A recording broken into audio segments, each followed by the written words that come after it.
আসসালামু আলাইকুম।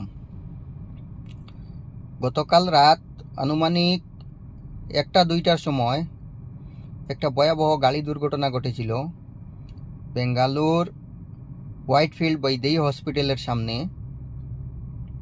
তো তার মেইন কারণ হলো ড্রিঙ্ক অ্যান্ড ড্রাইভ।